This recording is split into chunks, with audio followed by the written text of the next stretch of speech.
Moi c'est Olivier, chauffeur routier depuis 2017 à la SATFER, maintenance au CAFNA. Sur le départ sur la longue, maintenant sur du régional. Actuellement, ça consiste à faire des relivraisons en permanence, des relais avec des chauffeurs sur la route et récupérer leurs camions pour faire des livraisons. Selon les journées, je commence plus ou moins tôt. Je reçois toujours mes instructions la veille, en général en fin d'après-midi, pour me dire à quelle heure je commence le matin. J'attends un camion au dépôt et après je fais mes livraisons.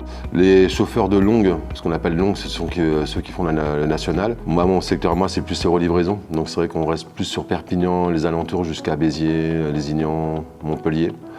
Et là-dessus, après, il y a aussi les chauffeurs de parc qui, eux, passent la journée sur le secteur de Perpignan et Saint-Charles, qui font tous les rechargements pour les chauffeurs qui partent le soir. Et de là, eux, ils restent toute la journée, voilà, tout simplement.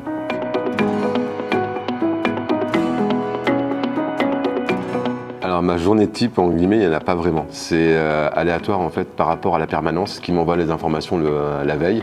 Donc je reçois les informations donc avec une heure de démarrage. Du coup, on ne sait jamais à quelle heure on finit la journée parce que automatiquement, on sait qu'on commence et selon les clients qu'on peut avoir ou selon les contraintes qu'on va avoir de la journée, ça peut être aléatoire. Quand je finis ma journée, en général, je pose le camion. De là, je vois quand même avec la permanence qu'il n'y a plus besoin de moi spécialement pour autre chose.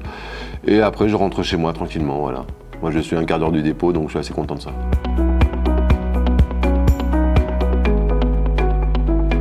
En régional, on a beaucoup de contacts. Sur la longue, beaucoup moins. Moi, personnellement, j'ai l'occasion de voir ceux de nuit et ceux de jour, vu que je suis à cheval sur les deux. Donc nous, à la SATFER, on a 2 permanents de nuit. Après la journée, c'est un peu différent parce qu'ils sont plus nombreux, ils ont un boulot différent. Donc eux, ils donnent juste les instructions en journée pour qu'on puisse travailler par rapport à ce qu'ils ont besoin. Et de là, nous, on a après un contact direct avec les clients, que ce soit les réceptionnaires ou les mecs sur les quais, etc. Ou dans les bureaux, parce qu'on voit aussi les personnes des bureaux pour faire les papiers, ainsi de suite.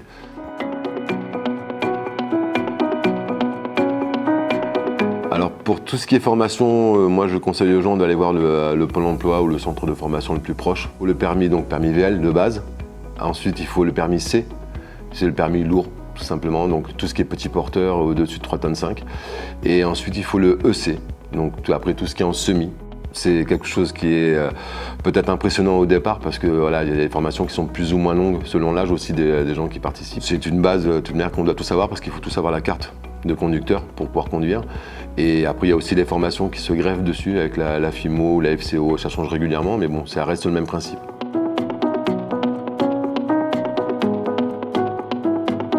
Alors on a un peu plus de liberté selon les entreprises pour qui on travaille éventuellement, mais c'est vrai que nous on n'a pas à se plaindre de ce côté-là. Quand on veut une journée, quand on veut quelque chose, on arrive toujours à s'arranger.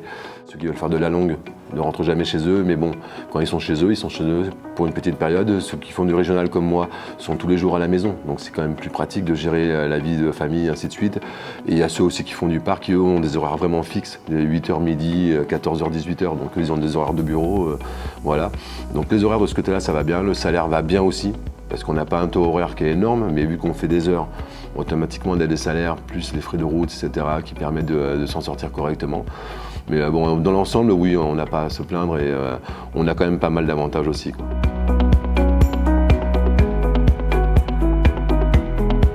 Ayant fait beaucoup d'entreprises dans ma vie, je sais que prendre un groupe qui est régional mais qui fait aussi du national, ça a beaucoup d'avantages.